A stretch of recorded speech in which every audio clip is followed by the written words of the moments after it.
นิสาตั้งหลายตั้งยิ่งใจและหนุ่มเทาอันปากันมาเข้ายังวัดวา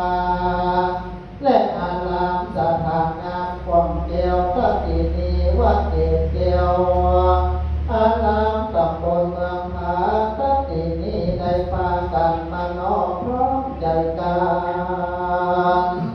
จากใจทำบุญทัตตินานุปทานาคิปุติสาส่วนบุญกุศลปายาหายังดวงจิตวิญญาณนาหลวงปู่พระครูรัตนากิติยานิและนาพ่อแม่ศรัทธานาตั้งนาลายใจมานั่งยังใหญ่ทัพที่มีมานึกเพิ่งเติมนายังความตายวังวายพระนามัจจุราชการนับไปหวังหาอะไรจิตใจจะขาดจะเอาเงินทำนับเป็นแสนเป็นล้านกาเปิดกาปันจะมาไทยยามชีวิตหลวงปู่ก็บ่ได้นาโอยน้อมนุษย์ชามนุษย์โลกลายิ่งใจเปิดว่าคนทุกคนโจรคนมั่นคนมีคนดีคนหายก็จะมาหน้าตายหมดไม่เป็นจริงแม้แต่พระสงฆ์องค์เจ้าตนนี้นาสีนาเฮ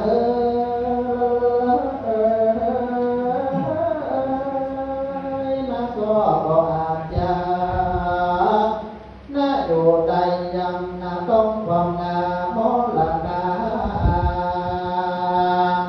จากนาเอาอย่างแน่กับความเป็นคนมุกวนเป็นไปดังที่ตามกฎแห่งยามหน้าใจรับพันว่ามีเกิดมาแล้วก็ต้องมีแก่มีเจ็บและมีตายสัทธาตั้งตามาลายนะบ่อาจหลีกเลี่ยงไปไกลแน่และนาน่าเป็นไปตามธรรมดาบัดนี้นาก็มาถึงเวลาจักได้ตามพิธีกรรมโบราณนาได้มานะแต่งใจมานดใสผ่องแผ้วมานดน้อมเอายังแก้วรัตนาสามดวงเป็นบุญคุณอันน่าใหญ่ดวงเมื่อใดมาเป็นไม้ใจนำตามบอกคือหัววางมือก่อนเมื่อใดไปรอดไปเถิดยังดวงจิตวิญญาณอันบริสุทธิ์ของหลวงปู่พระครูรัตนกิติญาณนาสีจุกกิติญาณโนนาตนองค์งามนาบ่เศร้าได้เอาน้ำทำพระเจ้ามาปกหงเก่างำหัวบอกเมื่อได้ลืมตัวพระป่าเมื่อได้นับปากันใส่บาตรทำบุญดังหลวงปู่สอนนาไว้น้ำแต่และนาผลบุญนี้นาน้ำบ่อนี้ไปไหนบ่ตกสูญสายบ่หายบุญญาต้องตายชีวิตความบายเขาทำบุญเอาไว้จับใจน้ำตาเขานั่นแหละนาเปิ้นว่าเอา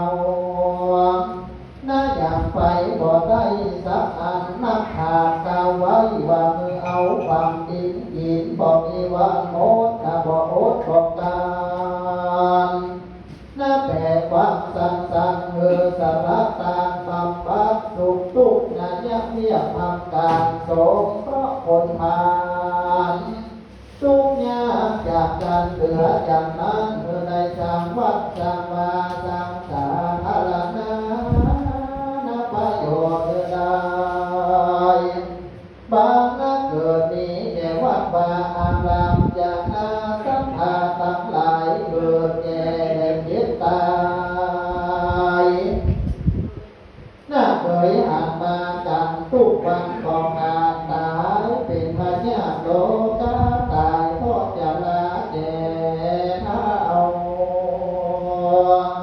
แม้ว่าเป็นทุกเจ้าก็จับนำมรณภาพวันกันและนาพ้องก็ตายเปิ้นฟันเปิ้นฆ่าพ้องก็มาตายแล้วนะพ้องก็มาตายจากกับไผบุญมันคนปัจจุบันนะมาเป็นดังอีพระพุทธเจ้าว่าเยปมาตังยะถามาตาคนผู้ประมาทนับว่าคนตายแล้วพระปิ่นแก้วหูบานายได้ทางไถกะไว้ผูกประดำไม้ดินได้ยิ่งดินคนเฮานะเป็นดังอีตามกฎแห่งความนะบ่เตียงอนิจจังบ่มันบ่เตียงทุกขังก็มาเป็นทุกข์นักหนาอนัตตานี่แหละนะ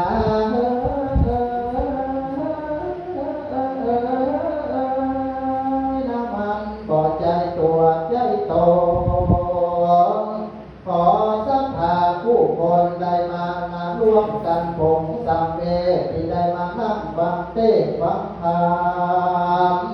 ในนักอ่านโสหลวงปู่ตัดที่นี้เมื่อได้ไปจุดไปจับเอานักเป็นธรรมนักคำสอนพระพุทธเจ้าเป็นของแน่ของจริงและนาเพิ่งละวันเกิดหาหูแน่แจ้งดีนะดีวันตายก็มีภัยจะรู้ใดเพียงวันเฮาตามเตียงไว้ที่นาใจโลกแจ้งลงมาปัดแห่งหมดได้ลงนาปัดไฟดับไฟดังอันอุปมาก็เป็นฉันนาชีวิตของคนเฮาทั้งหลายก็อุปมาดังอันชีวิตยืนและสังกำภัยกำมันนั้นนั่นแหละนาลูกร่างกายยาพันธาเหล่านี้นาเป็นนาที่มันทันผีเดือนวันตายไปเพื่อน้อยน้ำผิวพันเกียงม้อยเป็นปากดำแดงเขียวฟันแทงแหงก็มาลุกหลอนตาก็มาหมอนมัวปากหูก็มาเลือนลางก็ได้ยินปีหกดำมิตรนามีก็มาเป็นสีขาวตาพอยาวก็มากลายเป็นสางย่างสามขาตาสองยันโดยมาในกาละกาญาเนื้อนำมังสามนาโสโภเป็นที่เกิดโลกโลกาพ้องก็มาว่าเป็นสุขาน้ำของเราอาหารไปเก่ารวมกันดูร่างผิวพรรณนั้นใสก็เหมือนมองน้าใส่อาณาจงนั่นแลพ่อแม่ศรัทธาญาติโยมศรัทธาตังหาลายนาเท่าแก่ยิ่งใจนาบุญนาเท่าคนอุปคนกรรมเมื่อใดหูเป็นสัจจังก็มีอย่างมากัดทางใดธรรมะสารคำสอนเป็นสัจธรรมเพื่อรีกตามนักความดีใจใจสร้างกุศลไว้อย่างเมื่อเฮาเป็นคนอย่าได้สับสนประมาทเพื่อได้มันใส่บาตรฟังธรรมนบน้อมนำกราบไหว้มีน้ำสิไว้กับตนสุขสบายผลไปนาสู่เมืองฟ้าเทระปาน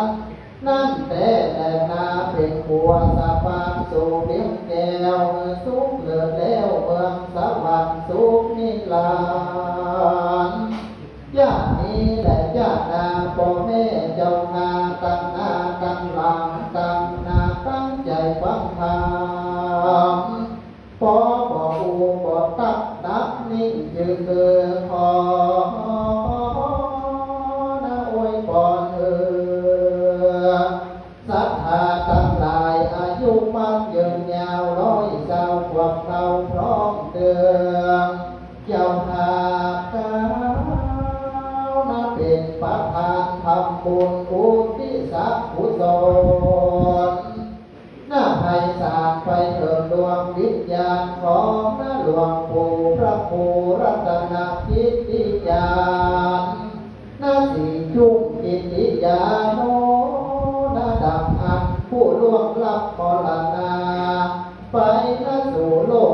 บื้องหน้า